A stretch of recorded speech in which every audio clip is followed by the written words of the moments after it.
Mike, I've never done this before, Mm-hmm. and I know you say automate from day one, but for me, I just don't know anything about cleaning. So wouldn't it make more sense to do the cleaning myself in the beginning for the first few months so I can get like really an idea of what I'm doing and understand the business before I automate it? What say you? It's super valid question. Like it's one of those before I cash it or trash it. It's like super valid. I understand that theory, especially what I love about the question too is it's like okay, the person who asks this question cares about the service they deliver. It's not just the money grab. It's like yeah, we want to make money, but we also want to create great part-time jobs and ultimately a service that people talk about locally. And so that's a great question. So do you learn it yourself or is that the best move? I'm going to trash that idea. I'm going to go triple trash on that idea because I love where it's coming from. I love where it's coming from. It's a great place to like you're very smart if you're asking that question. I'll tell you how to overcome it. But if before that, it's important I say it's a bad idea because you are the sole driver of growth. You're the owner. You have to be growing. That's your job. You can't be growing if you're cleaning. You can, it's just really difficult, especially if you have a life. A life meaning you have a career, you have a family, you have your friends and your hobbies and where business if you're giving time, if you're not careful with your time, then you're going to be giving time to stuff that doesn't grow. And that's how this business forever stays. That's how people stay in the LLC phase. The LLC phase is like I got my LLC, I got it registered, I named my company, but I've done nothing the last 5 months, 6 months, a year. I mean, somebody joined us recently 3 years ago, got his LLC, did nothing after that. And that's because of things like this kind of getting in the way, clouding, you know, all of your attention once you start needs to go towards landing your first client. That's it. Anything that pulls you in the opposite direction, it's going to be an automatic trash for me.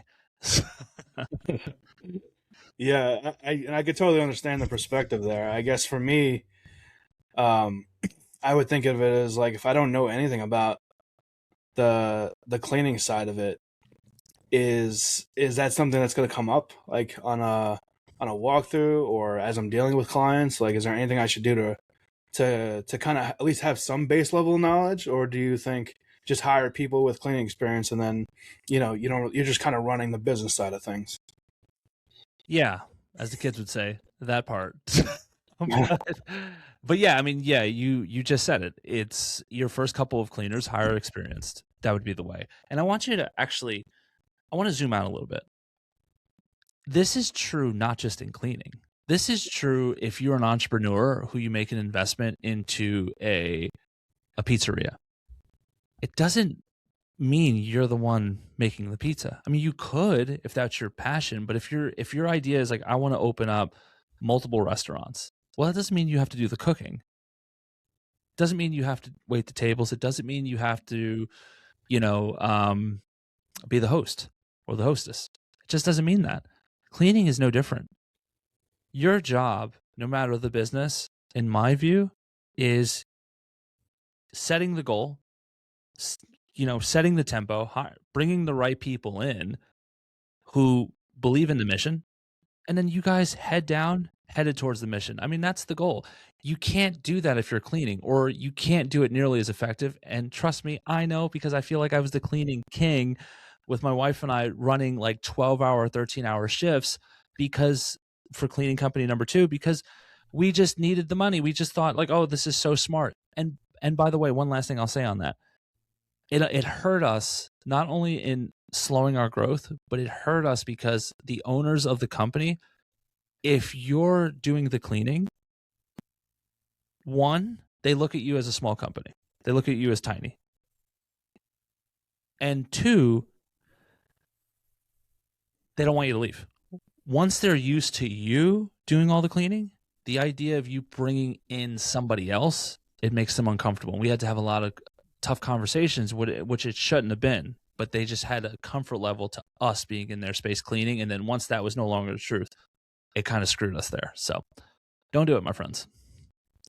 Yeah, it's funny. I was on a coaching call months ago with somebody in that exact situation where they were doing the cleaning themselves, and it just got to a point where he said the owner got used to it. And when you're the owner, of course, you're going to do a different level of cleaning too, right? Versus the employee. Very true. And then there's that immediate, drop, even though you have systems in place, and it's just it's hard to go back. That's a great point. So, yeah. I guess triple, is that the triple trash, or was that the one before? They're both, they're triple, both triple trash so far.